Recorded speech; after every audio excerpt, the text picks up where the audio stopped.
السلام عليكم ورحمة الله الإخوان التلاميذ الأخوات التلميذات.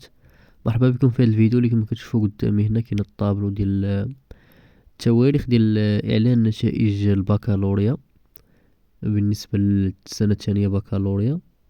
فكما كتشوفوا هنا إلا وقفتوا الفيديو ركزوا مزيان في رقم 7، يوم 19 يونيو، أو رقم 6، الإعلان عن النتائج عبر مسطحات تعليم بوائم أ، يعني نهار 18 يونيو انطلاقا من الساعة 12 ليلا غيوصلوكم النقاط في الحساب ديالكم مسار، وغيبقاو مستمرين حتى 19 يونيو، يعني حتى 12 الليل النهار الاخر.